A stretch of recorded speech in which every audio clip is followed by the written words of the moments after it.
আসসালামু আলাইকুম ও রহমতুল্লাহ।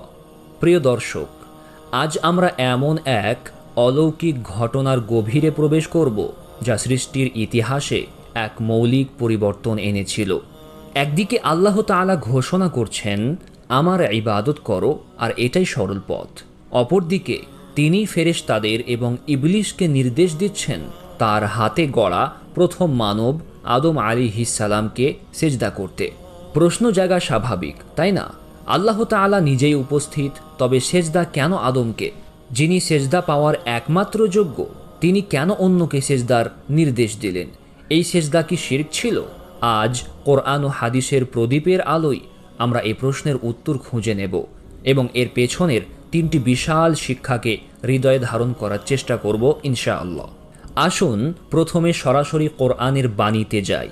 আল্লাহ সুবহানাহু ওয়া তাআলা স্পষ্ট করে বলেছেন, আর যখন আমি ফেরেশতাদেরকে বললাম আদমকে সেজদা করো, তখন ইবলিস ছাড়া সবাই সেজদা করল। সে অস্বীকার করল ও অহংকার করল, আর সে কাফিরদের অন্তর্ভুক্ত হল। এই আয়াত তিনটি বিষয়কে চূড়ান্ত করেছে। এক, নির্দেশদাতা স্বয়ং আল্লাহ তাআলা। দুই, নির্দেশ পালনকারী সকল ফেরেশতা। তিন, অবাধ্য ও কাফের ইবলিস, যে ছিল জিন জাতির, তবে উচ্চ মর্যাদার কারণে ফেরেশতাদের সাথে ছিল। মুফাসসিরগণ বলেন, এই সেজদা কোনোভাবেই ইবাদতের সেজদা ছিল না। ইবাদতের সেজদা শুধুমাত্র আল্লাহর জন্য। এটি ছিল তাজিমের সেজদা, অর্থাৎ সম্মান ও শ্রদ্ধা জ্ঞাপনের সেজদা। সেই যুগে আল্লাহর নির্দেশে কোনো সম্মানিত ব্যক্তিকে এমনভাবে সম্মান জানানো বৈধ ছিল। তাহলে সেজদা কেন? কারণ এই সেজদা আদমের জন্য নয়, এটি ছিল আল্লাহর হুকুমের আনুগত্যের সেজদা। ফেরেশতারা যখন আদম আলাইহিস সালামকে সেজদা করলেন, তখন তারা মূলত আল্লাহরই নির্দেশই পালন করলেন। এটি ছিল আল্লাহর প্রতি তাদের পূর্ণাঙ্গ আনুগত্যের এক জলজ্যান্ত প্রমাণ। প্রিয় ভাই ও বোনেরা, এই ঘটনা আমাদের জন্য তিনটি মৌলিক শিক্ষা রেখে গেছে, যা আমাদের দুনিয়া ও আখেরাতের পথ দেখায়। মানব জাতির জ্ঞানগত শ্রেষ্ঠত্ব।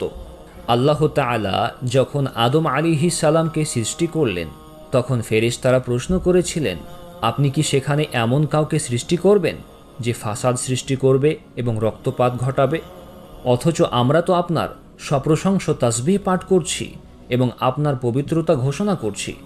জবাবে আল্লাহ প্রমাণ দেখালেন, তিনি আদম আলাইহিস সালামকে সব কিছুর নাম শিক্ষা দিলেন যা ফেরেশতারা জানতেন না। তিনি আদমকে সব নাম শেখালেন, তারপর সেসব ফেরেশতাদের সামনে পেশ করলেন এবং বললেন, তোমরা যদি সত্যবাদী হও তবে এগুলোর নাম আমাকে বলে দাও। ফেরেশতারা অক্ষমতা স্বীকার করলেন, আপনি ছাড়া আমাদের কোনো জ্ঞান নেই। এই সিজদা ছিল মূলত জ্ঞানের কাছে অহংকারের পরাজয়। ফেরেশতা ও জিন জাতির উপর মানব জাতির জ্ঞানগত শ্রেষ্ঠত্বের স্বীকৃতি। আল্লাহ তাআলা আমাদের যে আকল বা জ্ঞান বুদ্ধি দিয়েছেন, তার মর্যাদা ও ক্ষমতা আসমানের ফেরেশতাদের চেয়েও বেশি। এই জ্ঞানের মাধ্যমেই মানুষ আল্লাহর খেলাফত করার যোগ্য হয়েছে। আনুগত্যের পরীক্ষা ও ইবলিসের অহংকার। এই সেজদা ছিল একটি বাধ্যতামূলক পরীক্ষা।